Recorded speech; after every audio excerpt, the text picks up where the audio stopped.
வணக்கம், இது கரு டிவி. நான் உங்கள் கரு ஜெயஸ் மணிமாறன். இன்னைக்கு சாமானியன் பார்வையில் என்ன பார்க்க போறோம்னா, கிராமத்தில் ஒரு பழமொழி சொல்லுவாங்க, ஆகாத மருமக கைப்பட்டா குத்தம், கால்பட்டா குத்தம் அப்படின்னு சொல்லுவாங்க. அது மாதிரி இந்த தாவேக்கா கட்சிக்காரங்களுக்கு எதுக்கெடுத்தாலும் திமுக மேல குத்தம் சொல்றதுதான் வேலையா போச்சு. 5 ஏக்கர் நிலத்துக்குள்ள வைத்திருக்கிற விவசாயிகளுக்கு பயிர்க்கடன் முழுமையாக தள்ளுபடின்னு மாண்புமிகு முதல்வர் விஜய் அவர்கள் எலெக்ஷனுக்கு முன்னாடி ஒரு வாக்குறுதி கொடுத்திருந்தார். அந்த வாக்குறுதியை நிறைவேற்றவில்லை. அந்த வாக்குறுதியில் பாகுபாடு காட்டுறீங்கன்னு சொல்லி விவசாயிகள் அங்கங்க போராடினாங்க. இப்ப மாவட்டம் தோறும் போராட ஆரம்பித்து விட்டார்கள். இந்த போராட்டத்திற்கு திமுக தான் காரணம், திமுக தான் இந்த விவசாயிகளை தூண்டி விட்டு போராட வைத்திருக்கிறார்கள் அப்படின்னு மாண்புமிகு அமைச்சர் நிர்மல்குமார் அவர்கள் ஒரு குற்றச்சாட்டை வைத்திருக்கிறார். நான் என்ன கேட்கிறேன், எலெக்ஷனுக்கு முன்னாடி உங்க தலைவர் 5 ஏக்கருக்கு உட்பட்ட நிலம் அமைத்திருக்கிற விவசாயிகளுக்கு பயிர்க்கடன் முழுமையாக தள்ளுபடி நம்ம ஆட்சிக்கு வந்தோன்னு பண்ணுவோம் அப்படின்னு சொன்னார்.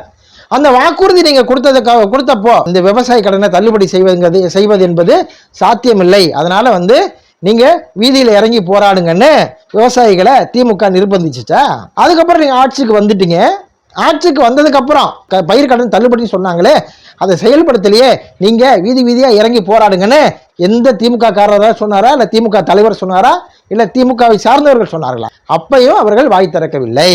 நீங்க என்ன பண்றீங்க, சொன்ன வாக்குறுதியை காப்பாத்துறதுல எங்களை மாதிரி யாருமே இல்லை அப்படின்னு நிரூபிக்கிறதுக்காக என்ன பண்ணிட்டீங்க, திடீர்னு பயிர்க்கடனை ரத்து பண்ணிட்டீங்க. ரத்து பண்ணீங்கன்னா சொன்ன மாதிரி ரத்து பண்ணீங்களா? 50,000 கடன் வைத்திருக்கிற விவசாயிகளுக்கு முழுமையாக தள்ளுபடி.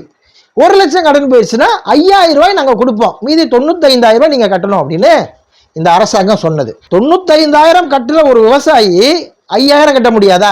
நாங்க 95,000 கட்டுறோம், நீங்க 5,000 கட்டுங்கன்னு சொன்னா நியாயம்.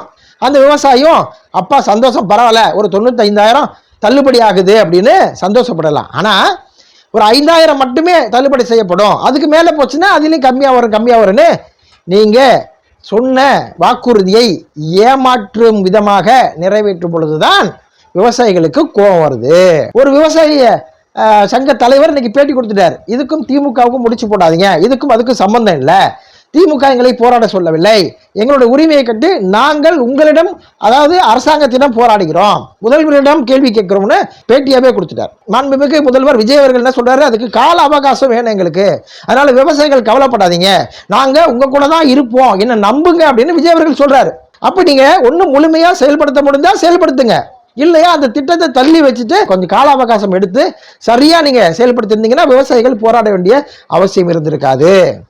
அதனால உங்களுடைய குற்றம் குறைகள் எல்லாம் திமுக மேலேயே போட்டுட்டு இருந்தீங்கன்னா மக்களுக்கு ஒரு நேரத்துல இவங்க ஆட்சி நிர்வாகம் செய்ய தெரியாதனால எதுக்கு எடுத்தாலும் திமுக மேல போடுறாங்க. கரண்ட் வரலையா திமுக, நாட்டுல கற்பழிச்சாங்களா திமுக, எல்லாம் மேல இருக்கிறவங்க பாத்துக்கிறாங்களா மாதிரி எல்லாம் திமுக திமுக திமுகன்னு சொன்னீங்கன்னா ஒரு காலத்துல பாதிக்கப்பட போகுது நீங்கள தான் இருப்பீங்க. வருங்காலத்துல உங்க மேல இருக்க நம்பிக்கை மக்களுக்கு குறைய ஆரம்பித்து விடும். அறிவித்த சலுகைகளை கொஞ்சம் கால அவகாசம் எடுத்து கூட செய்யுங்கள், தவறில்லை. ஆனால் என்ன சொன்னீர்களோ அதை செய்யுங்கள், இல்லை என்றால் செய்ய முடியவில்லைங்கிறத ஒத்துக்குங்க. ஆட்சி நிர்வாகத்தை நீங்க கத்திட்டு இருக்கீங்க, தவறில்லை, அதுக்கு தான் 6 மாசம் டைமு.